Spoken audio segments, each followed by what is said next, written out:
Hi friends, இன்றைக்கி நம்ம முருங்கைக்காய் தக்காளி முட்டை வச்சு ஒரு சூப்பரான குழம்பு தான் எப்படி செய்கிறதுன்னு பார்க்க போகிறோம். அதுக்கு ஒரு பாத்திரத்தில் ஒரு 3 ஸ்பூன் அளவுக்கு கடலை எண்ணெய் ஆட் பண்ணிக்கலாம். எண்ணெய் நல்லா காஞ்சதுக்கப்புறமா அதில் ஒரு அரை ஸ்பூன் அளவுக்கு கடுகு ஆட் பண்ணிக்கலாம். கடுகு பொரிஞ்சதுக்கப்புறமா அதில் அரை ஸ்பூன் அளவுக்கு ஜீரகம் கூடையே ஒரு கொத்து கருவேப்பிலை ஆட் பண்ணிவிட்டு நல்லா வதக்கி விட்டுக்கலாம்.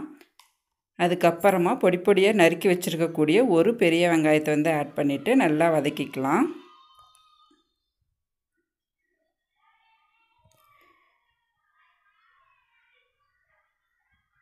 வெங்காயம் நல்லா வதங்கினதுக்கப்புறமா அதில் சின்னதாக கட் பண்ணி வச்சுருக்கக்கூடிய ஒரு பெரிய சைஸ் தக்காளி ஆட் பண்ணிக்கலாம்.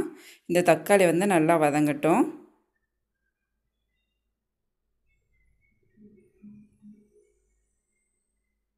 தக்காளி நல்லா வதங்கினதுக்கப்புறமா அதில் ஒரு ஸ்பூன் அளவுக்கு இஞ்சி பூண்டு தட்டி அதில் ஆட் பண்ணிக்கலாம்.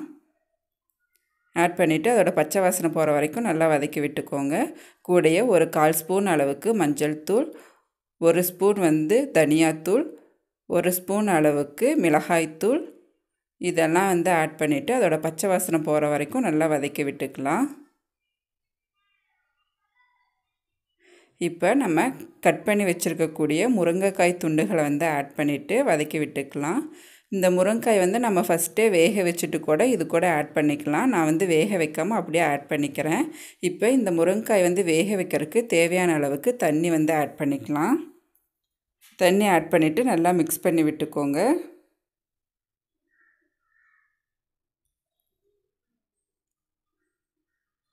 இதை ஒரு மூடி போட்டு ஒரு 10லேருந்து 20 நிமிஷம் வரைக்கும் நல்லா அந்த முருங்கைக்காய் வேகணும்.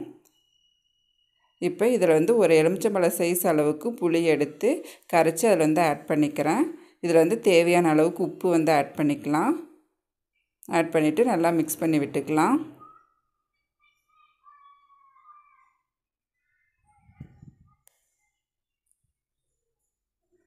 புளி ஆட் பண்ணதுக்கப்புறமா ஒரு கொதி வந்ததுக்கப்புறமா நம்ம ஆல்ரெடி வேக வச்சு எடுத்து வச்சுருக்கக்கூடிய முட்டை துண்டுகளை ஆட் பண்ணிக்கலாம்.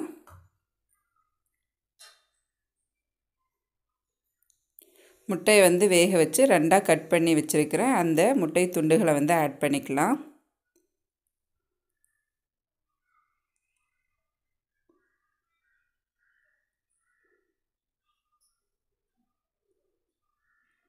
இதிலேயே கொஞ்சமாக கொத்தமல்லி இலைகள் ஆட் பண்ணிக்கலாம். முட்டை போட்டதுக்கப்புறம் ரொம்ப நேரம் வேகணும்னு கிடையாது. ஒரு 2லேருந்து 5 நிமிஷம் வரைக்கும் வெந்தால் போதும். இப்போ அந்த மசாலாலாம் அந்த முட்டை மேலே படுற மாதிரி எடுத்து ஊற்றிக்கலாம்.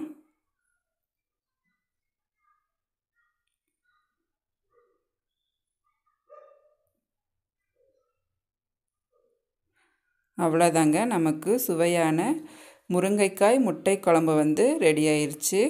இது ரொம்ப டேஸ்ட்டாக இருக்கும். கண்டிப்பாக உங்கள் வீட்டில் ட்ரை பண்ணி பாருங்கள். ட்ரை பண்ணி பார்த்துட்டு எப்படி இருக்குன்னு கமெண்டில் சொல்லுங்கள். இந்த ரெசிபி உங்களுக்கு பிடிச்சிருந்தா மறக்காமல் நம்ம ஃபுட் அண்ட் பாக்ஸ் சேனலை சப்ஸ்கிரைப் பண்ணி பக்கத்தில் இருக்கக்கூடிய பெல் பட்டனை ப்ரெஸ் பண்ணுங்கள். தேங்க்யூ ஃபார் வாட்சிங் திஸ் வீடியோ.